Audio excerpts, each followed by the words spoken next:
Sagittal T1s have completed. We brought them up, we checked them for motion, we checked them for artifact. Now we're going to simply scroll through to look for our pertinent anatomy. In this case today is orbital anatomy. As we scroll through, we're on the left side of the brain, indicated by the little L down here in the right corner. First structure we encounter is the medial rectus muscle. As we scroll more laterally, we now start to encounter the globe, superior rectus muscle, the optic nerve, and the inferior rectus muscle. Now we can continue further and see the optic nerve connect to the globe, see other parts of the superior and inferior rectus muscles. And as we come out more laterally, we're now starting to get the lateral rectus muscle. Scrolling through to the other side, again the right side we know by the little R indication. So we're pretty lateral, so the first structure we'll come in contact with this time is the lateral rectus muscle. As we scroll more medially, we'll start to see the superior rectus, inferior rectus, and just as the optic nerve is leaving the globe is the rest of the optic nerve here. And now here we are medially on the right orbit. So this is the medial rectus muscle of the right orbit. And as we scroll towards midline, we can see here's the optic chiasm right here. So our next scan is going to be the axial T1 targeted to the orbits, 3 millimeters. So while I'm on midline, I'm going to right mouse click perpendicular so it centers me, and it's also now perpendicular to my sagittal image. Then I'll go down to one slice and scroll out till I see my optic nerve. It's really not my optic nerve, it's the patient's optic nerve. But you get what I'm saying. And I'm using my one slice to angle so that I'm parallel to the optic nerve. And you see how we can follow it for the most part straight through the intraorbital portion and how it connects to the globe. We are now on the left side. We can scroll out to the right side and see if it sort of lines up the same, and luckily it does. If it didn't, I would typically split the difference, or if there's a particular eye or optic nerve in question, I would favor that particular optic nerve. But if there isn't one, I would split the difference. Luckily, in our subject's case here, it's pretty parallel on both sides. So once I establish with my one slice my angle, I'll then go back to my 17 slices, or an odd number of slices, so that it maintains that middle slice, and scroll through to ensure my coverage. And my coverage needs to be clearly covering both the supraorbital and infraorbital rims, but just as importantly, you want to cover the optic chiasm. So I'm just getting it on her, so I would probably go to 19 slices, which would put one more slice above and one more slice below, maintaining that middle slice. So now scrolling through, I'm above my optic chiasm. I have the supraorbital rim clearly covered. I have the infraorbital rim perfectly covered. On the left side, scrolling out to her right side, same. A to P coverage, we're fine. You want to make sure that you cover anteriorly at least well through the globes, and we are. And posteriorly, depending on your field of view, you just want to make sure that you're behind the patient's optic chiasm. And this field of view is certainly large enough to cover both. Okay, Diana, this scan's going to last for 3 minutes. And cut it. Go. Okay. And action. Oh, it's been actioning. Oh, action. Action. Okay. So anyway, thank God for editing. I don't think he edits these. Okay.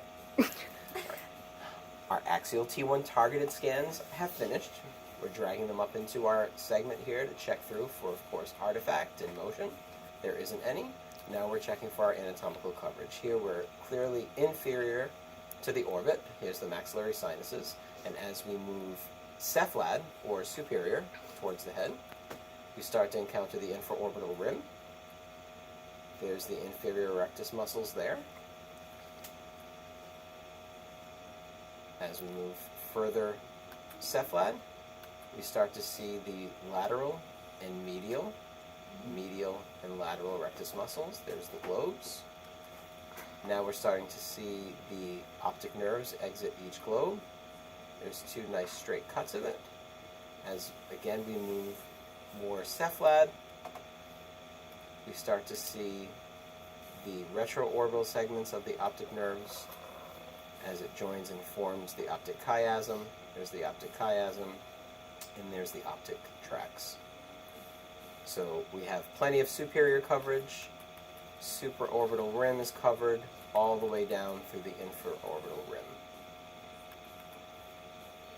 Jess farted.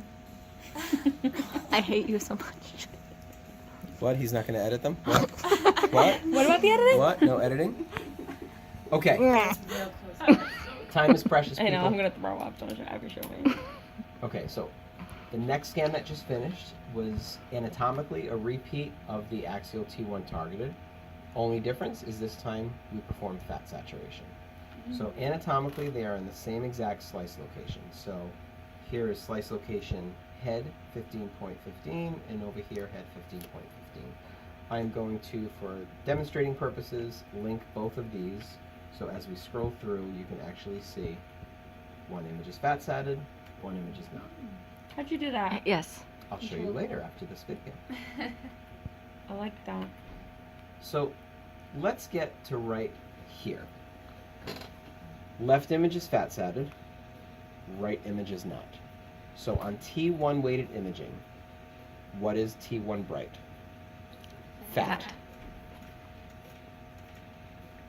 On our T1 pre-imaging, without fat saturation, you can see the optic nerve and bright retroorbital fat. Okay? When we inject contrast, what weighting does contrast show on? T1. How does contrast show on T1 weighted imaging?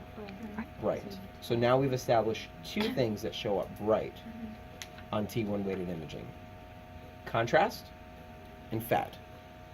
If we're looking specifically for orbital pathology, and there is an enhancing pathology, whether it be a neuritis, We should a press the button lesion. for Diana. Sorry. Cut that, and I'll start again. You can just start again. Hi Diana, sorry. I started talking and completely forgot that I was supposed to hit the button, so I'm hitting the button, okay? I'm not sure if you heard any of that, but I forgot to hit the button. I'm going to hit the button and we're going to start over the explanation, okay? All right. Remind me to tell you a funny story about this and East Greenwich Remy site, if I haven't told you already. Oh God. Tell me when. We're good. Oh, we're running? Oh, we have been. Oh, start it fresh. It's just all one video. It's easier to send just one video. Oh, okay. No, I'll start from the beginning. You can start from the beginning. I'll start from the beginning. You can start from the beginning. I'm just going to keep running the video. Because it's easier Oh, to do send you want just... to have Jess farted on there? Is that why? It's easier to send one video than like 7. Yeah, but you delete the first one. Yeah. No, this is all... It's been one video since the very beginning. It has? I've just do you been do pausing. that? I've just been pausing. Oh, you should just make it little clips, no? He puts it in one video anyway.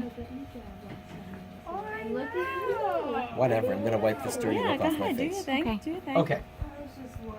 So, in the left segment, we've brought up the newly finished Axial T1 fat saturated picture, which anatomically matches the right-sided image of the non-fat satted T1 pre. So as we scroll through, we can appreciate how anatomically they're in the same exact slice locations. However, the image on the right is without fat saturation, and the image on the left is with fat saturation. Looking at the image on the right, T1 non-fat satted. Let's reiterate, what is bright on T1? Fat. Therefore, anything fat on T1 is going to be bright. When you inject contrast, what is the only weighted image on which you see gadolinium? T1. T1. How does gadolinium appear on T1? Right. Bright. So now we've established two things that are bright on T1 weighted imaging. Fat and contrast enhancement. So, when you inject contrast and you scan the same scan, Post-contrast, the fat's going to be bright, and anything that is gatto-enhancing, whether it be infection, an inflammation like optic neuritis, or a lesion, a mass tumor, that will also be bright. No bueno. If there is enhancement along the optic nerve or within the retroorbital space, it will be bright. So how can you tell the difference between margins of enhancing tissue and fat? You really can't. Therefore, we run all of our post-gatto orbital scans with fat saturation. So, the retroorbital fat, as you can see here, is nice and dark, along with every other area of fat on the head. But specifically looking at the retroorbital fat, look how dark it is here compared to here. So, fat saturation, not fat saturated. So if we were to inject contrast, if there was a lesion here, or if there was enhancement of the optic nerve, you would readily see it, as compared to looking at it on the non-fat saturated image. Okay? Within the orbit, there are structures that normally enhance post-contrast, and those are your optic muscles. So your superior, inferior, medial, lateral rectus muscles will enhance. And we'll look at examples of that. I'm sure you'll see examples in Randy's class, and when we do cross-sectional pathology in the spring, you'll see, I'll show you many examples of that in my class. Okay, so the next sequence we run are coronal stir-weighted imaging. And depending on the scanner, it might be a 3D volumetric stir or a 2D stir. Regardless, it's a stir-weighted imaging, which is going to be a T2-weighted image, but with fat suppression. Right? STIR stands for short tau inversion recovery. It's a T2-weighted image, so CSF in pathology is bright, and anything that's fat is dark. Different from fat sat, but it still gives you dark signal from fat. Okay, so we're going to select, once we open the sequence, we're going to select on our axial orbital image, right where we see the orbits and the optic nerves. And the first thing we'll do is right mouse click perpendicular, so that we are now perpendicular to this image. Before I do that, let me go onto my sagittal image and come out to where we see the optic nerve. There.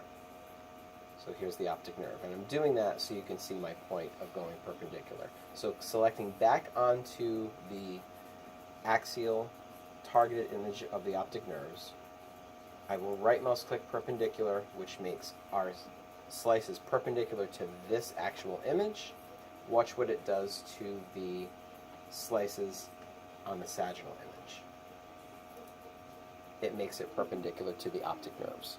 So the angle that we employed to acquire this axial oblique image of the optic nerves, our coronals are now perpendicular to that angle. Once we get that angle, we want to position our slices so that anteriorly we're through the globes, and as we scroll more cephalad, we want to make sure that we are at least just behind the optic chiasm or farther. So here, with our given number of slices, we have plenty of slices to cover from the behind the optic chiasm, which we're very well behind it, through the globes.